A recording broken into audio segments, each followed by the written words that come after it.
আসসালামু আলাইকুম প্রিয় শিক্ষার্থীবৃন্দ, শুভ সকাল।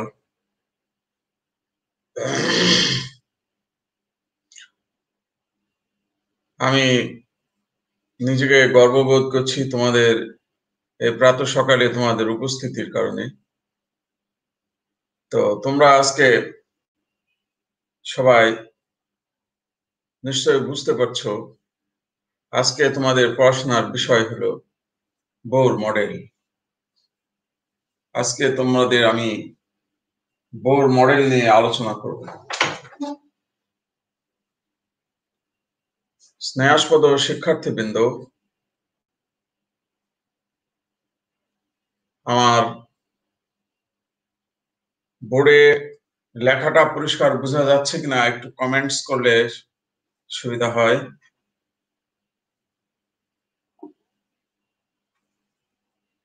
ওকে, আমরা বোর মডেল পড়ানো আমরা স্টার্ট করব। সকলকে ওয়ালাইকুম আসসালাম দিয়ে শুরু করছি। Okay, thank you Nafisa Akter.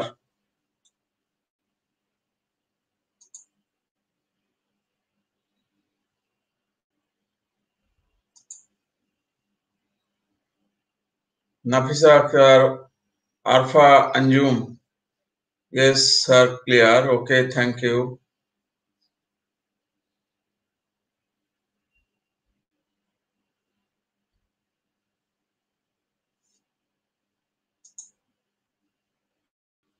ওকে, আমরা তাহলে এবার স্টার্ট করি। দেখো, বিজ্ঞানী রাদারফোর্ড মডেলের পরেই আসে বোর মডেল। বিজ্ঞানী রাদারফোর্ড মডেলে যদি সবকিছু ক্লিয়ার হয়ে যেত, পরমাণুর গঠন সম্পর্কিত সমস্ত তথ্য যদি রাদারফোর্ড মডেলে সব শেষ হয়ে যেত, তাহলে আজকে বোর মডেল প্রয়োজন ছিল না। স্বাভাবিকভাবেই রাদারফোর্ড মডেলে কিছু সীমাবদ্ধতা ছিল, যে সীমাবদ্ধতাকে দূর করার জন্যই আজকে বোর মডেল আমাদের মাঝে উপস্থিত। রাদারফোর্ড মডেলের মেইন সীমাবদ্ধতা কি ছিল তোমরা সবাই জানো। আমি আজকে আরেকবার একটু আবার স্মরণ করে দিতে চাই তোমাদের। রাদারফোর্ড মডেল বলেছিল যে ইলেকট্রনগুলো নিউক্লিয়াসের চারিদিকে ঘূর্ণায়মান। Electron moves round the nucleus, but ইলেকট্রনগুলো ঘুরবে কোথায়, কোন রাস্তায়, যাকে কেমিস্ট্রিতে আমরা বলছি কক্ষপথ, শেল, এনার্জি লেভেল, এই তথ্যগুলো সম্বন্ধে কোনো ধারণা বিজ্ঞানী রাদারফোর্ড দেয় নাই। আমরা আরেকটি সীমাবদ্ধতা রাদারফোর্ড মডেলের আমরা পেয়েছি, সেটা হলো রাদারফোর্ড মডেল বলছে ইলেকট্রনগুলো নিউক্লিয়াসের চারিদিকে ঘুরছে। এখন ইলেকট্রন নেগেটিভ চার্জ এবং নিউক্লিয়াসে অবস্থিত প্রোটন পজিটিভ চার্জ। রাদারফোর্ড নিজেই আবিষ্কার করেছেন নিউক্লিয়াস, এবং নিউক্লিয়াসের মধ্যে প্রোটন এবং নিউট্রন অবস্থান করে, যা রাদারফোর্ড নিজেই আবিষ্কার করেছেন। তাহলে ধনাত্মক চার্জের চারিদিকে ইলেকট্রন যখন ঋণাত্মক চার্জ ঘূর্ণায়মান, তখন স্বাভাবিকভাবেই ঋণাত্মক চার্জকে ধনাত্মক চার্জ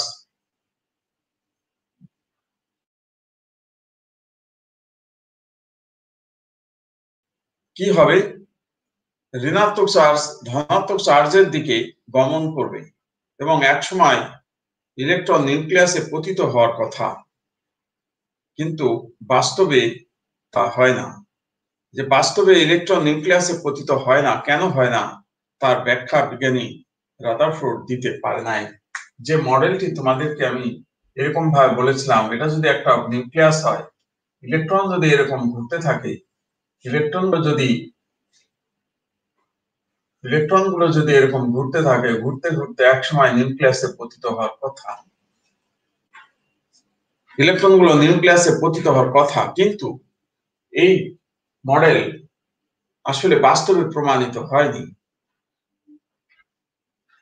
অর্থাৎ বিজ্ঞানী রাদারফোর্ড এই ব্যাখ্যা দিতে পারে নাই। এই কারণেই পরবর্তীতে বিজ্ঞানী বোর তার বিখ্যাত মডেল প্রদর্শন করেন। তার নামানুসারে এটাকে বোর মডেল বলা হয়। তাহলে আমরা এই বোর মডেল ধীরে ধীরে এখন আমরা দেখব যে বোর মডেল কিভাবে এই রাদারফোর্ড মডেলের সীমাবদ্ধতাকে দূর করেছে বা দূর করে। বোর মডেলের প্রথম যে স্বীকার্য ছিল যে ইলেকট্রন সমূহ নিউক্লিয়াসের চারিদিকে একটা নির্দিষ্ট কক্ষপথে ঘুরে। তাহলে আমি লিখছি কথাগুলো, তোমরা সবাই লিখে নেবে প্লিজ। আমার লেখাগুলা তোমরা সবাই লিখবে। তোমরা যদি এখন এটা লেখো তাহলে পরে দেখলে মনে পড়বে, আর এখন না লিখলে পরে আর মনে পড়বে না। এই কারণে তোমরা অবশ্যই লিখবে এগুলা। ইলেকট্রন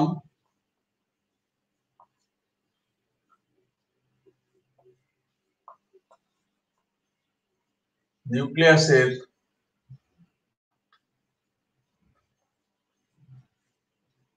চারিদিকে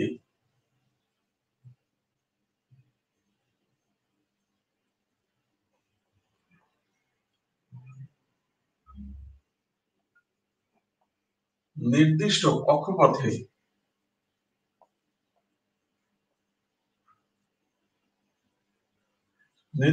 কক্ষপথে ঘূর্ণায়মান থাকে।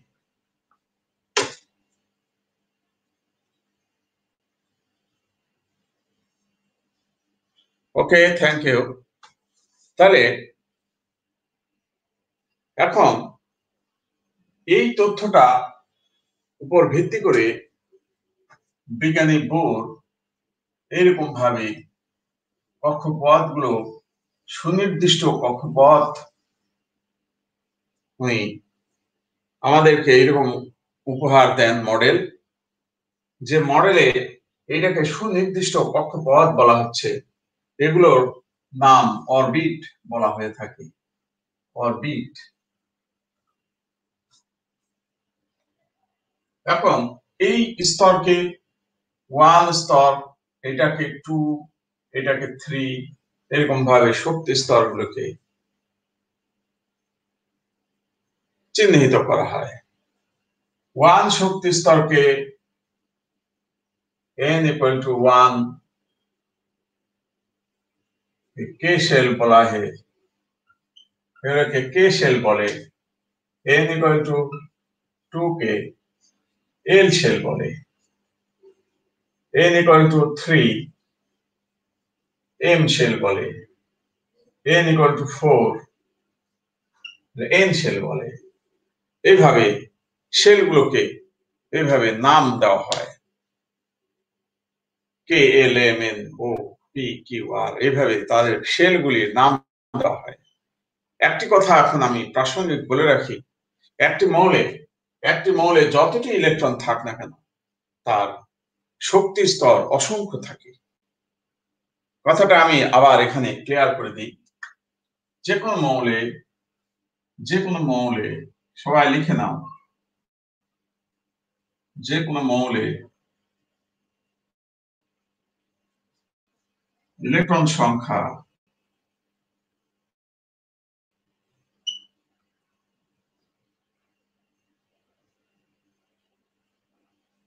যাই থাকুক না কেন,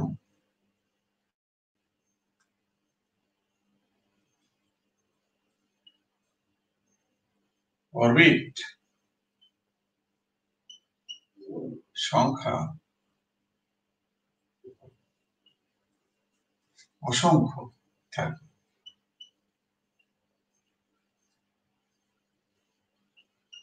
অরবিট সংখ্যা অসংখ্য থাকে, অরবিট অসংখ্য থাকবে। ইলেকট্রন সংখ্যা যাই থাকুক না কেন, অরবিট অসংখ্য থাকবে। এই অরবিট সংখ্যা আরো আরো ইনফিনিটি পর্যন্ত অরবিট সংখ্যা থাকতে পারে। শেলের উপরে এখানে একজন প্রশ্ন করছে, মাহাদি হোসেন, হ্যাঁ স্যার এন শেলের উপরে আর কোন শেল নাই। এটা কথাটা দেখো, এই এন শেলের উপরে আরো শেল আছে, আমি তো লিখে দিছি, আমি সেটাই লিখে দিছি যে ইলেকট্রন সংখ্যা যাই থাকুক না কেন অরবিট সংখ্যা অসংখ্য থাকে, অসংখ্য, এরপরে আরো শেল থাকে। এখানে এন ও পি কিউ আর এভাবে নাম দেওয়া হয়। এন এর উপরে শেল সংখ্যা অসংখ্য থাকতে পারে, কিন্তু আমাদের যে ইলেকট্রন সংখ্যা, আমাদের যে পরমাণুর সংখ্যা, এই পরমাণু সংখ্যাতে যে ইলেকট্রন বিন্যাস, সেই ইলেকট্রন বিন্যাস আমরা লিখতে গেলে আমাদের এই এন শেল পর্যন্তই আমাদের ইলেকট্রন সংখ্যা আমাদের লেখা সম্ভব হয়ে যায়। এই কারণে আমরা এন শেল পর্যন্ত আমরা বলে থাকি। শেল অসংখ্য আছে, শেল সবসময় অসংখ্য থাকে, ইনফাইনাইট নাম্বারস। তো তাহলে আমরা বোর মডেলের প্রথম তথ্যটা আমরা দিলাম। বোরের প্রথম মডেল আমরা আলোচনা করলাম, যেটা রাদারফোর্ড মডেল। এরকম এত স্পেসিফিক কথা রাদারফোর্ড মডেল বলেন, যেটা বিজ্ঞানী বোর তার মডেলে এই কথা বলেছেন। এখন আমরা দেখব যে এর পরবর্তীতে কি আছে। তাহলে আমরা কি পড়লাম এই আলোচনায়, যে পরমাণুর মধ্যে একটা পরমাণুর কেন্দ্রে নিউক্লিয়াস আছে, এবং এই নিউক্লিয়াসকে কেন্দ্র করে ইলেকট্রনগুলো নির্দিষ্ট কক্ষপথে ঘূর্ণায়মান। আমরা এই তথ্যটা পেলাম। এবার আমরা নেক্সট যে তথ্য, সেই তথ্যটা আমরা বলবো এবার। নাম্বার 2, এখন ইলেকট্রন নির্দিষ্ট কক্ষপথে ঘূর্ণায়মান। আমরা যে কথাটা বলছি, ইলেকট্রন নির্দিষ্ট কক্ষপথে ঘূর্ণায়মান, তাহলে এই নির্দিষ্ট কক্ষপথগুলো কোনগুলো আমাদের এটা বুঝতে হবে। আমি কথা আবার ক্লিয়ার করি, ইলেকট্রন নির্দিষ্ট কক্ষপথে ঘূর্ণায়মান, তাহলে এই নির্দিষ্ট কক্ষপথটা কোনটা আমাদেরকে চিহ্নিত করতে হবে, আমাদেরকে ডিটেক্ট করতে হবে। তাহলে সেটাই এখন আমাদের মডেল। এই মডেলটা বিজ্ঞানী বোর দিয়েছেন। প্লিজ তোমরা সবাই রোল নাম্বার লিখবে, প্লিজ তোমরা সবাই রোল নাম্বার লিখবে। স্যার তাহলে অষ্টপূর্ণ হলেও অরবিট গুলো কি, অরবিট গুলো দেখেছো এখানে, অরবিট গুলো থাকো, এখানে একটু কথাটা ইনকমপ্লিট আর কি।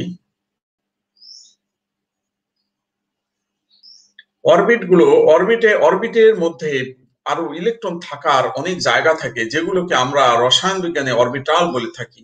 আমরা কোয়ান্টাম সংখ্যা যখন পড়ব তখন আমাদের এই প্রশ্নটা ক্লিয়ার হয়ে যাবে। হ্যাঁ, যে কথাটা বলেছো এখানে যে স্যার তাহলে অষ্টপূর্ণ হলেও অরবিট গুলো লেখাটা পরিষ্কার হয়নি, কি বলতে চাইছে কোশ্চেনটা। তারপরে আমি ধরে নিচ্ছি কথাটা কি বলতে চায়, যে অষ্টপূর্ণ হওয়ার পরেও ইলেকট্রন থাকে। তার কারণ হলো যে এই শক্তি স্তর যখন বাড়তে থাকে, তোমরা সবাই জানো যে ক্লাস 10 থেকে পড়ে আসছো যে শক্তি স্তরে ইলেকট্রন সংখ্যা সমান 2n²। তোমরা এরকম ফর্মুলা পড়েছো, 2n², মানে n এর মান বাড়লে ইলেকট্রন সংখ্যা বাড়তে থাকে। এখন n এর মান যদি 4 হয়, তাহলে 4 4 4 4 16, তার মানে তোমার 16 2 32, তাহলে 2n² 32টা ইলেকট্রন। এখন 32টা ইলেকট্রন আছে চতুর্থ শক্তি স্তরে, এটা তো অষ্টকের উপরে। এখন এই যে 32টা ইলেকট্রন কিভাবে আছে, কোথায় আছে, এই পড়াগুলো নিয়ে আমাদের আলোচনা হবে। কোয়ান্টাম সংখ্যা একটা আমরা টপিক পড়াশোনা করব, সেখানে আমরা ডিটেইলস আলোচনা করব যে কিভাবে এই 32টা ইলেকট্রন অবস্থান করছে শক্তি স্তরে, এটা নিয়ে আমরা আলোচনা করব। এরপরে আরেকটি প্রশ্ন আসছে এখানে, অরবিট গুলো কি বাকি থাকে, মানে ইনকমপ্লিট বলা যাচ্ছে? হ্যাঁ, লাস্ট শেলে অরবিট গুলো, লাস্ট শেলে যতটা ইলেকট্রন থাকার কথা সেইটা হয়তো থাকে না, তার ইলেকট্রনের সংখ্যার উপর নির্ভর করে থাকে। যেমন সোডিয়ামের 11টা ইলেকট্রন। এখন তৃতীয় শক্তি স্তরে কয়টা ইলেকট্রন থাকে? একটি ইলেকট্রন থাকে। কিন্তু বাস্তবে কি তৃতীয় শক্তি স্তরে একটা ইলেকট্রন থাকার কথা? 2n² ফর্মুলা দিলে তৃতীয় শক্তি স্তরে 18টা ইলেকট্রন থাকে। কিন্তু সোডিয়ামের তৃতীয় শক্তি স্তরে একটা ইলেকট্রন আছে। কারণ সোডিয়ামের তো ইলেকট্রন 11টা, আর দ্বিতীয় শক্তি স্তর পর্যন্ত 10টা ইলেকট্রন হয়ে গেছে, তাহলে তার তৃতীয় শক্তি স্তরে মাত্র একটা ইলেকট্রন থাকবে। আর ইলেকট্রন তো তার নাই, ইলেকট্রন যতটা দরকার ততটাই থাকবে। অতএব ওই অরবিটে তখন বাকি জায়গাগুলো ফাঁকা থাকে, ইলেকট্রন তো তার নাই, যতটা ইলেকট্রন ততটাই থাকবে, তার বেশি তো আর ইলেকট্রন থাকবে না। হ্যাঁ, অরবিটে লাস্ট শেলে যখন লাস্ট ইলেকট্রন অরবিট যে যাবে, সেখানে নিষ্ক্রিয় গ্যাস হলে অরবিট পূর্ণ হয়ে যায়, কিন্তু অন্য মৌলের ক্ষেত্রে অরবিট ফিল আপ হয় না। সেটা ইলেকট্রন অভাবের কারণে। পরমাণুর তো ইলেকট্রন, তার নির্দিষ্ট ইলেকট্রন থাকে, তার বেশি তো আর ইলেকট্রন থাকবে না। ওকে, থ্যাংক ইউ। এখানে আরেকজন, তোমরা জিনিসটা এখন পরবর্তীতে আশা করি তোমাদের ক্লিয়ার হয়েছে, বুঝতে পারছো। Thank you. এবার আমরা তার দ্বিতীয় মডেলটা আমরা বলবো। যে আমি যে বললাম তোমাদেরকে যে ইলেকট্রন নিউক্লিয়াসের চারিদিকে নির্দিষ্ট কক্ষপথে ঘূর্ণায়মান, তাহলে সেই নির্দিষ্ট কক্ষপথটা কোনটা সেটা আমি তোমাদেরকে এখন বলবো আর কি। দেখো ভালো করে, যে ইলেকট্রন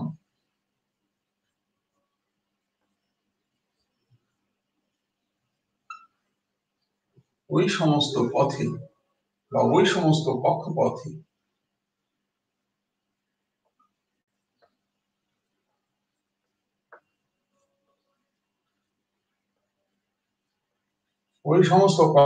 ঘূর্ণায়মান,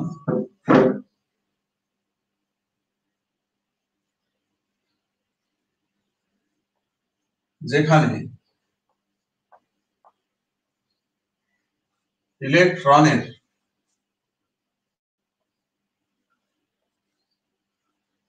কৌণিক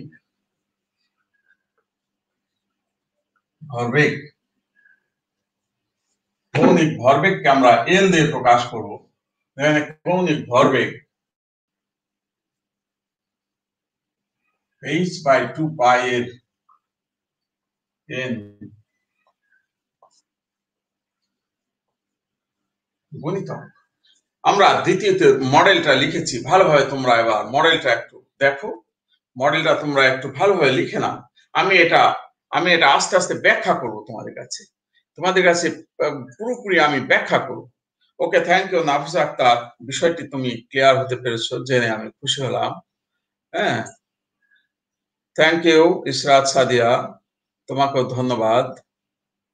থ্যাংক ইউ সারিয়ার হৃদয়, ধন্যবাদ। এখন আমি তোমাদেরকে এই যে লেখাটা লিখেছি, দেখো এই লেখাটা আমি ক্লিয়ার করব।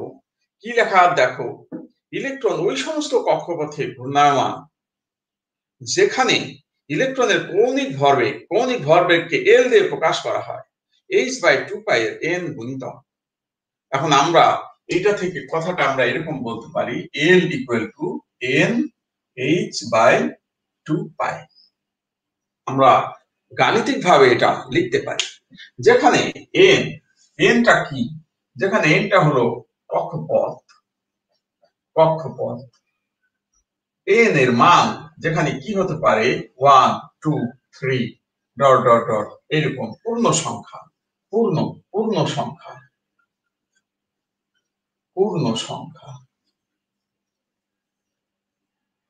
এখন আমি তোমাদেরকে একটা উদাহরণ দিই। দেখো, আমরা যখন কোনো বাসা বাড়িতে উঠতে যাই, সিঁড়ি দিয়ে উঠতে গেলে দেখো, এক সিঁড়ি থেকে আরেক সিঁড়িতে পা দেই, এরকম সিঁড়িতে পর পর সিঁড়িতে পা দেই। কিন্তু এই যে দুইটা সিঁড়ির মাঝখানে যে জায়গা, সে মাঝখানের জায়গায় কি আমরা পা দিতে পারবো?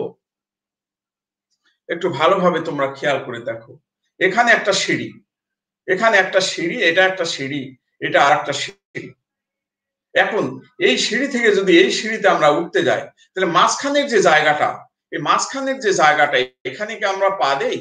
এই জায়গাতে আমরা পা দেই? মাঝখানে জায়গা কি আমরা পা দেই? দেই না। আমরা এক সিঁড়ি থেকে আরেক সিঁড়িতে উঠি, কিন্তু দুই সিঁড়ির মাঝখানে আমরা কখনো পা দেই না। কেন দেই না? কেন দেই না? কারণ আমরা জানি ওই জায়গায় পা দিলে আমরা পড়ে যাব, আমাদের আমাদের আমাদের অস্তিত্ব থাকবে না, এটা আমরা জানি।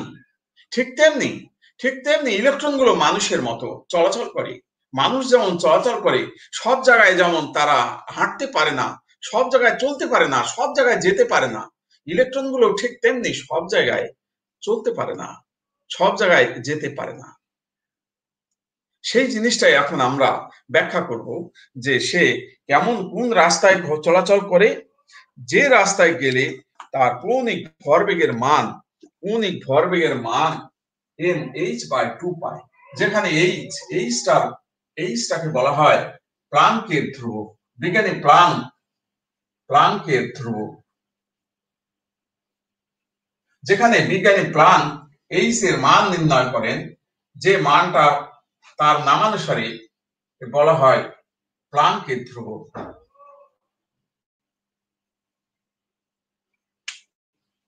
বিজ্ঞানী প্লাঙ্ক এই মানটা নির্ণয় করেন, যার কারণে এইচ হলো প্লাঙ্কের ধ্রুবক। Abdul Samad Shefat, thank you. H কে প্লাঙ্কের ধ্রুবক বলা হয়। তাহলে এই বিজ্ঞানী প্লাঙ্ক এই মানটা নির্ণয় করেন, যার কারণে তার নামানুসারে এটাকে প্লাঙ্কের ধ্রুবক বলা হয়। আর পাই তো তোমরা জানো, কনস্ট্যান্ট 3.1416 এটা। এখন আমরা এই যে এই এলটা আমরা এর গাণিতিক ব্যাখ্যাটা আমরা এখন তোমাদেরকে দেওয়ার চেষ্টা করব। ভালো করে দেখো যে আমরা জানি যে ভরবেগ, এটাকে আমরা ভরবেগ বলেছি। খেয়াল করে দেখো বিষয়টা, যে এল ইকুয়াল টু ভরবেগ মানে তোমার কি দূরত্ব, ভরবেগ, আর ইনটু আর হলো একটা ভেক্টর, রাশি, ইনটু পি হলো ভরবেগ, এটা হলো ভেক্টর রাশি। তোমরা অলরেডি পদার্থবিজ্ঞানে পড়াশোনা করছো যে ভেক্টর রাশি, স্কেলার রাশি। হ্যাঁ, এটা আমার সাবজেক্টের বিষয় না, তারপরে আমি এটা, তোমরা যেহেতু ফিজিক্সে পড়াশোনা করছো সেই কারণে আমি এটা ক্লিয়ার করে দিচ্ছি তোমাদেরকে। দেখো যে এল ইকুয়াল টু আরটা কি, আমি এখানে জিনিসটা আরেকটু আবার ক্লিয়ার করে দিই। দেখো এখানে আমরা এটা মুছে দিলাম। এবার এটা নিউক্লিয়াস, এটা নিউক্লিয়াস। এই নিউক্লিয়াসের চারিদিকে যে ইলেকট্রন ঘূর্ণায়মান,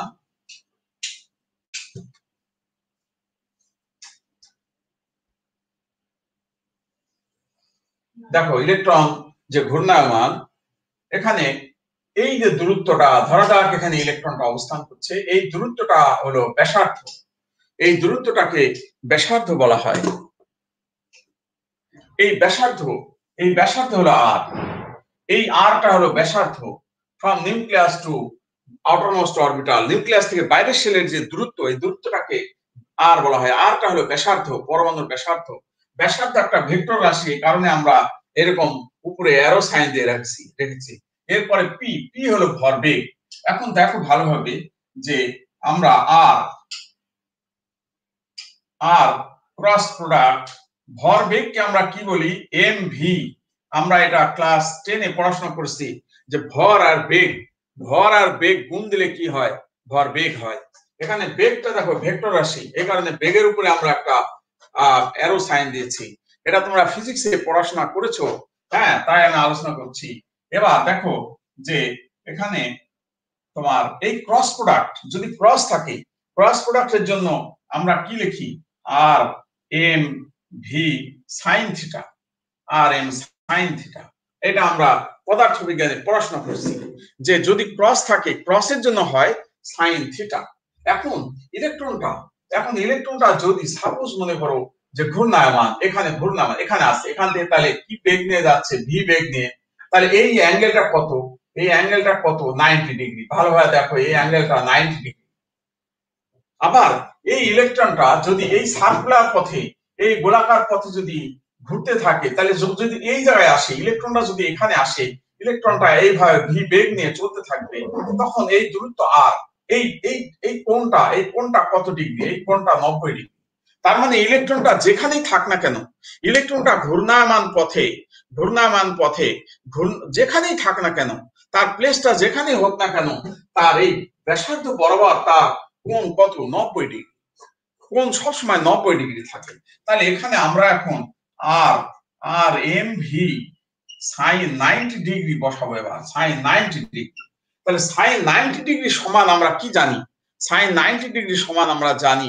1 তাহলে এখানে আমরা এল ইকুয়াল টু এখন কি লিখতে পারবো এটা সমান আমরা কি লিখতে পারবো এম ভি আর লিখতে পারবো তার মানে কৌণিক ভরবেগ সমান কি কৌণিক ভরবেগ সমান হলো এম ভি আর আমরা এই জন্য আমরা লিখি এই কারণে আমরা লিখি বোর মডেলের এই সূত্রটাকে আমরা চেঞ্জ করে লিখি এরকম যে M V R equal to N H by 2 pi আমরা বইতে এই লেখাটা এইভাবে আমরা দেখতে পাই যে M V R equal to N H by 2 pi M V R equal to N H by 2 pi তা এম ভি আর কথাটা আমরা কিভাবে আসছে এম ভি আর কথাটা এইভাবে আসছে এইভাবে ক্যালকুলেশন করে এম ভি আর আসছে অলওয়েজ মনে রাখবা ইলেকট্রনটা যদি এখানে থাকে তাহলে এখানে এই ব্যাসার্ধের সাথে অ্যাঙ্গেল 90 ডিগ্রি যদি এখানে থাকতো হ্যাঁ সাপোজ ধরো এখানে যদি থাকতো ইলেকট্রনটা যদি এখানে থাকতো এখান থেকে এইভাবে ইলেকট্রনটা যদি তার বেগ ভি হয়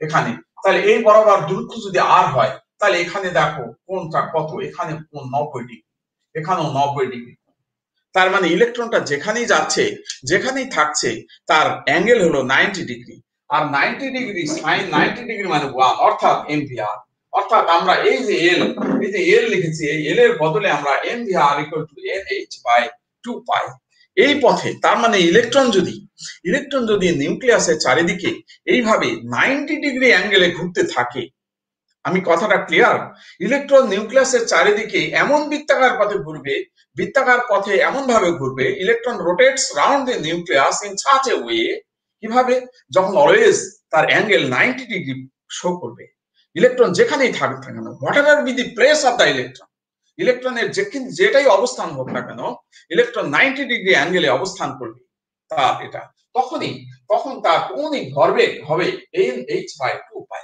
তার মানে এই সূত্র মেনে যদি ইলেকট্রন চলতে থাকে তাহলে ইলেকট্রন নিউক্লিয়াসের মধ্যে পতিত হবে না যেটা রাদারফোর্ড মডেলে বলা হয়েছিল যে ইলেকট্রন নিউক্লিয়াসে পতিত হওয়ার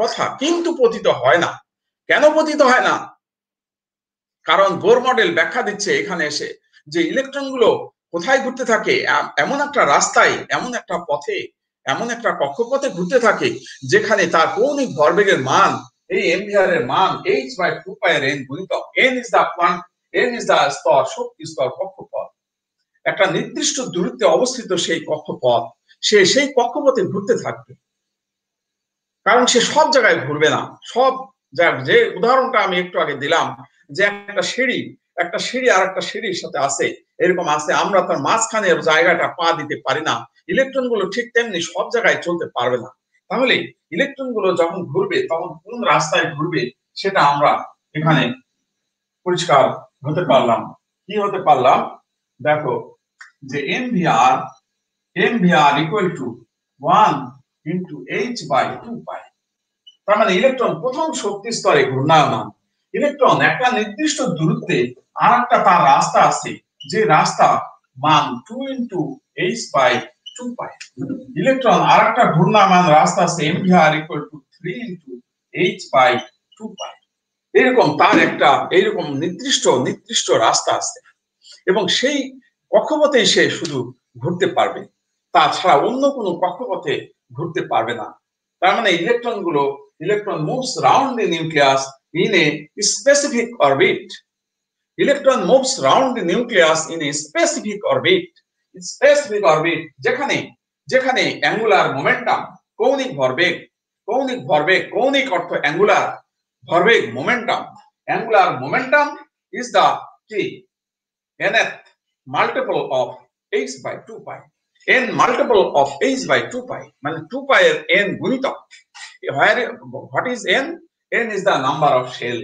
নির্দিষ্ট কক্ষপথে যে জায়গায় অবস্থান করবে, কারণ সব জায়গায় তো অবস্থান করতে পারবে না, সে এখানে অবস্থান করবে, এখানে অবস্থান করবে, এখানে অবস্থান করবে, নট এর মাঝখানে জায়গায় অবস্থান করবে না।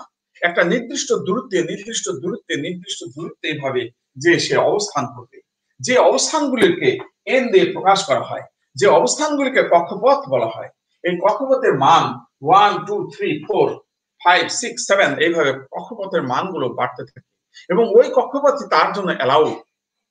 তাছাড়া কিন্তু অন্য কক্ষপথে ইলেকট্রন গুলো ঘুরতে পারবে না। দ্যাট ইজ তোমার বোর মডেলের এই হলো তোমার দ্বিতীয় মডেল। এই জন্য এখান থেকে প্রায়শই প্রশ্ন থাকে, একটা কোশ্চেন থাকে। তোমাদেরকে আমি এখন একটা কোশ্চেন দেই, তোমরা নিজেরা দেখো পারো কিনা।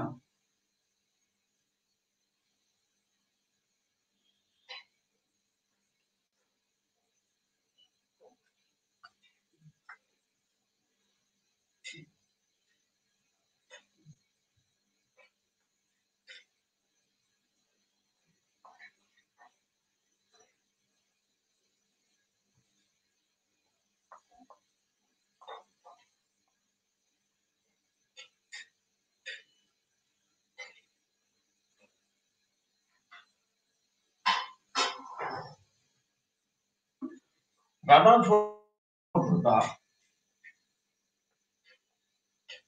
দূরীকরণে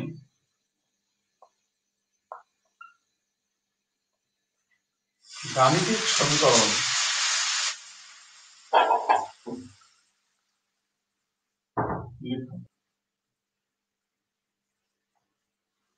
রাদারফোর্ড মডেলের সীমাবদ্ধতা দূরীকরণে গাণিতিক সমীকরণ লেখো। এই প্রশ্নের উত্তর কোনটা কি হবে? এনিবডি, তোমরা সবাই উত্তর দিতে পারো। যেটা আমরা একটু আগে আলোচনা করলাম, তোমরা সবাই বুঝতে পারছো নিশ্চয়ই?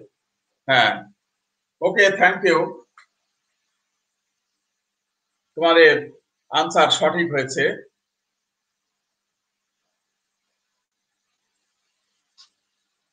তোমরা সঠিক আনসার দিয়েছো। হ্যাঁ, এই লিখছে, এই একজন সঠিক আনসার দিয়ে দিয়েছে। কক্ষপথে সবসময় বৃত্তাকার থাকে না, উপবৃত্তাকার হতে পারে, তাহলে 90 ডিগ্রি হবে না, তাহলে স্যার। হ্যাঁ, এখন আমরা যে মডেল পড়াশোনা করছি এটা হলো বোর মডেল। এটা হলো আমাদের বোর মডেল। আমরা বোর মডেল পড়াশোনা করছি। আমাদের বোর মডেল অনুসারে এটা বোর মডেল অনুসারে ইলেকট্রন বৃত্তাকার পথে ঘূর্ণায়মান। আমরা যখন উপবৃত্তাকার পথ, এটা হলো সমারফেল্ড মডেল। উপবৃত্তাকার পথ যে কথাটা বলা হচ্ছে এটা হলো সমারফেল্ড মডেল। এই মডেল আমাদের সিলেবাসে নাই। এই মডেল যখন পড়া হবে তখন উপবৃত্তাকার দিয়েও ব্যাখ্যা করলে আমাদের একই রকম ভাবে আমরা ব্যাখ্যা করতে পারবো। তার আলাদা সমীকরণ আছে। ক্লিয়ার? একটা কন্ডিশনে, এই উপবৃত্তাকার একটা নির্দিষ্ট কন্ডিশনে হয়। এই কারণে আমরা সমারফেল্ড মডেল আলোচনা করব না।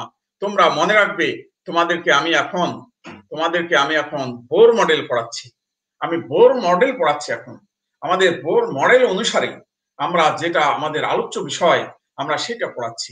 বোর মডেল বলছে electron moves round the nucleus in a circular path, বৃত্তাকার পথে। এটা হলো বোর মডেল। আর আজকে আমরা বোর মডেল পড়াশোনা করছি, অতএব বোর মডেলই আমাদেরকে ব্যাখ্যা করতে হবে। হ্যাঁ, এখানে আরেকটা প্রশ্ন করছে এখানে, যে দেখো ভালোভাবে, যে r equal to r plus m v এর পরের লাইনটা কিভাবে হলো এটা বুঝিয়ে দেন sir. Arif Ishtiaq, okay, thank you. আমি এটা তোমাকে বোঝানোর চেষ্টা করছি আবার। হ্যাঁ, এখানে আমি বলেছিলাম যে আর এল কৌণিক ভরবেগ সমান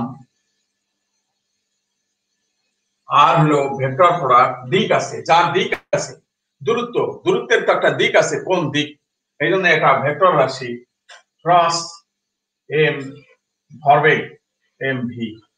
বেগেরও দিক আছে, যার দিক আছে সেটাকে বলা হয় ভেক্টর রাশি, এবং ভেক্টর রাশির উপরে একটা তোমার এরকম অ্যারো সাইন দেওয়া হয়, আর ভেক্টর রাশির গুণফলকে ক্রস দেওয়া হয়, অলওয়েজ ক্রস প্রোডাক্ট বলা হয় এটাকে, আর স্কেলার রাশিকে বলা হয় ডট প্রোডাক্ট। হ্যাঁ, এটা ক্রস প্রোডাক্ট। এখন তোমরা পদার্থবিজ্ঞানে যে আজকেই বইটা দেখবা, পদার্থবিজ্ঞানে আজকেই বই পড়বা, যেখানে দেখবা যে ক্রস প্রোডাক্ট হলে সেখানে লেখা থাকে R M V sine theta. Cross প্রোডাক্টের জন্য হলো সাইন থিটা, কারণ ইলেকট্রনটা যখন নিউক্লিয়াসের চারিদিকে ঘুরছে, এই বরাবর ইলেকট্রনটা যদি এখানে থাকে এইভাবে, তার একটা অ্যাঙ্গেল আছে, কৌণিক ভাবে ঘুরছে, বৃত্তাকার ভাবে, তার একটা অ্যাঙ্গেল আছে। হ্যাঁ, সেই অ্যাঙ্গেলটা থিটা, এবং সাইন থিটার সাথে তার সম্পর্কিত। আজকে এই পদার্থবিজ্ঞান বইটা ভেক্টর রাশি স্কেলার রাশি বের করে দেখবা যে ক্রস প্রোডাক্ট সাইন থিটা বলা হয়, এবং আমরা দেখালাম যে এইটা হলো 90 ডিগ্রি, আর এমভি সাইন 90 ডিগ্রি। তাহলে সাইন 90 ডিগ্রি সমান 1, এই জন্য আমরা বলছি যে এল সমান এমভি আর। এই কারণে আমাদের কৌণিক ভরবেগকে আসলে এমভি আর, এই কথাটাই আমরা এইভাবে বলে থাকি। ওকে, ঠিক আছে, দেখো একটা প্লে লিস্ট দেখানো হচ্ছে, এখানে তোমরা ডিটেলস ধারণা পাবে। হ্যাঁ, যেটা দেখানো হলো, এই যে দেখানো হচ্ছে, দেখো প্লে লিস্ট, এই যে এটা লিখে রাখো তোমরা সবাই, এখানে দেখবা যে তোমরা সব ডিটেলস ধারণা পাবা এই লিংকে তোমরা গেলে পরিষ্কার বুঝতে পারবা। ওকে, থ্যাংক ইউ। আরেকজন এখানে একটা প্রশ্ন করছেন যে নাফিসা আক্তার এখানে একটা প্রশ্ন করছে যে এইচ এর একক জুল সেকেন্ড দিয়ে বোঝায়। হ্যাঁ, কি বোঝায় স্যার? হ্যাঁ, এখানে এইচ এর যে মানটা যখন নির্ণয় করা হয়, সেখান তো এইচ এর মান নির্ণয়ের জন্য আরো প্যারামিটার আছে। হ্যাঁ, সেই প্যারামিটারে মান বসানো হয়, সেই মানগুলো বসালে তখন তার কাজের একক চলে আসে, এককটা কাজ এবং টাইম। ক্লিয়ার ব্যাপারটা? এটা এইচ এর মানটা তো নির্ণয় করতে গেছে এমনি হঠাৎ করে পাওয়া যায়নি, একটা ক্যালকুলেশন আছে, সেই ক্যালকুলেশন একটা সমীকরণ আছে, সেই সমীকরণে যখন মানগুলো বসানো হলে তখন সেই কাজের এককটা আসে। বল থাকে, বল সরণ, এই তথ্যগুলো থাকে ওই সমীকরণের মধ্যে। তখন বল, দূরত্ব এবং টাইম, এই জিনিসগুলো মান যখন বসালে তখন তার এককটা জুল এবং সেকেন্ডে চলে আসে। এইভাবে ডাইমেনশনাল একক এইভাবে চলে আসে আর কি। এই কারণে এটা জুল সেকেন্ড হয়েছে। আমি জিনিসটাকে আরেকবার ক্লিয়ার করি যে যখন এইচ এর মানটা নির্ণয় করা হয় তখন তো তার নির্দিষ্ট একটা সমীকরণ থাকবে, তাই না? সমীকরণ না থাকলে কি এইচ এর মান নির্ণয় করা গেছে? এখন বিজ্ঞানী প্লাঙ্ক এই এইচ এর মান নির্ণয়ের জন্য একটা সমীকরণ প্রতিষ্ঠা করছে। সেই সমীকরণে যখন মান বসানো হয়েছে, সমীকরণের মধ্যে যখন মানটা বসানো হয়েছে তখন তোমার কি হয়েছে? হ্যাঁ, সমীকরণের মধ্যে যখন মান বসানো হয়েছে তখন তোমার সেটাকে মান বসানোর পরে দেখা গেছে যে সেখানে তোমার বল জড়িত, ওই সমীকরণে বল আছে, ওই সমীকরণে ডিস্টেন্স দূরত্ব আছে বা টাইম রিলেশন আছে। এই রিলেশন গুলো থাকার কারণে তোমার এটার একক জুল সেকেন্ড, এই এককটা চলে আসে।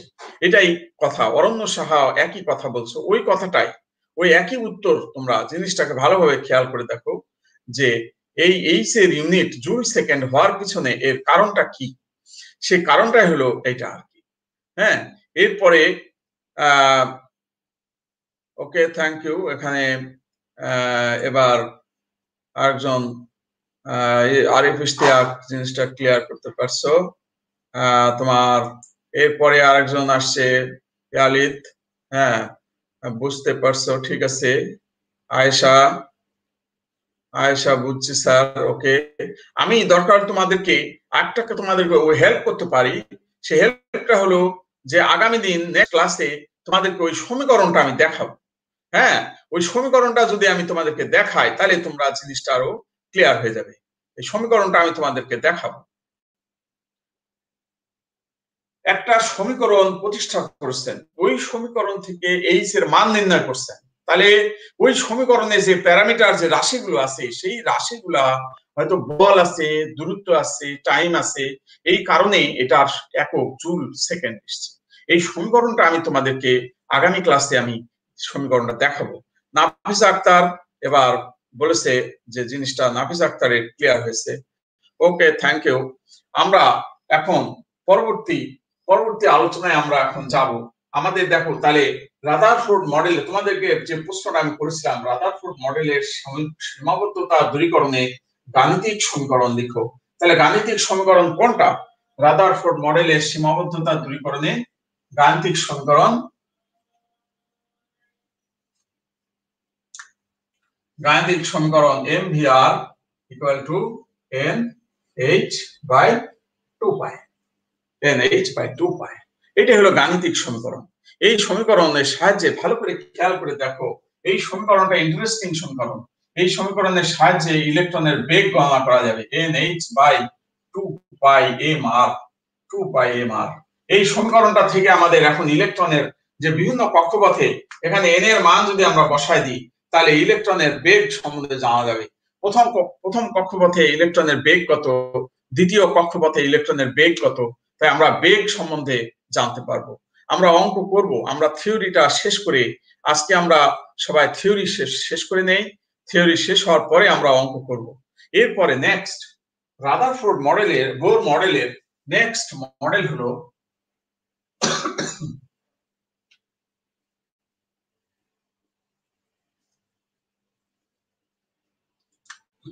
তিন নাম্বার মডেল হলো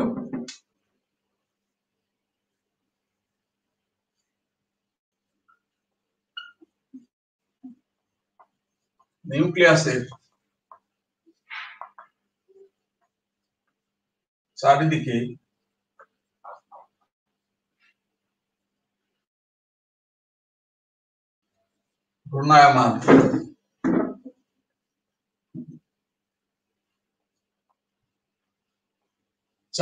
ঘূর্ণায়মান ইলেকট্রন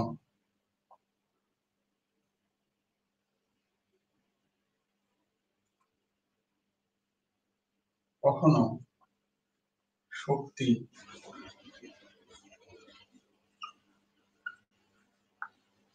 শোষণ করে না বা শক্তি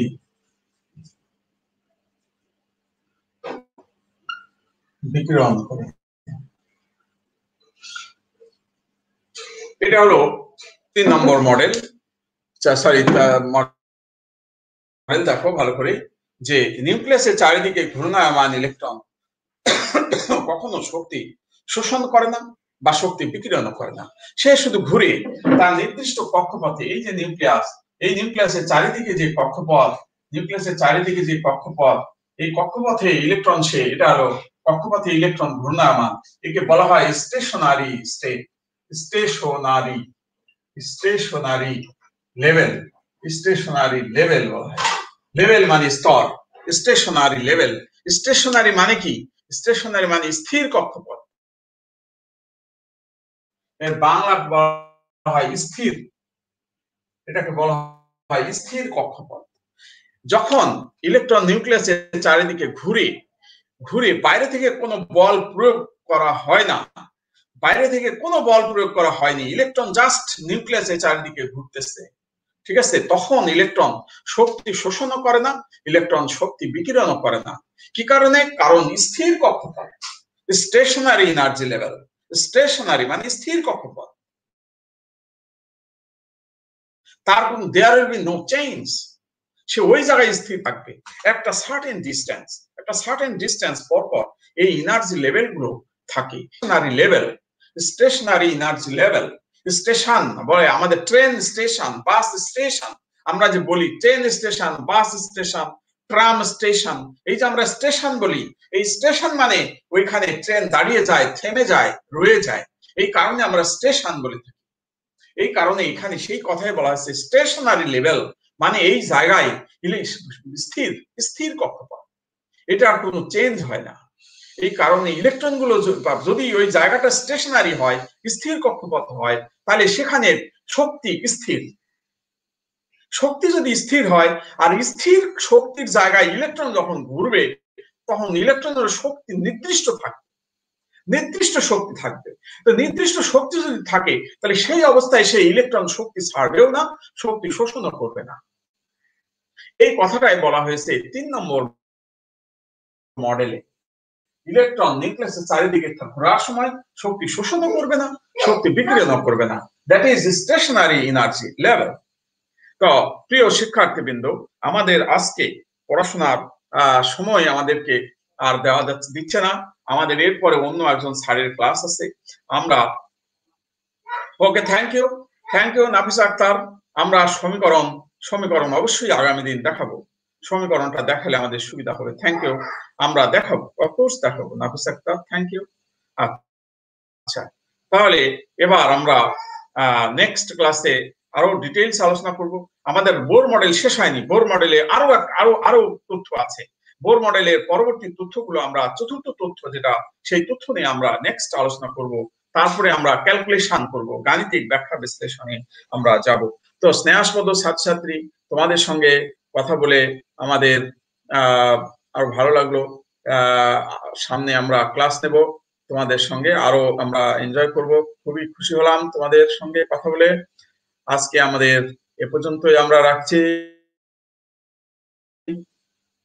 আসসালামু আলাইকুম, তোমরা সবাই ভালো থাকবে।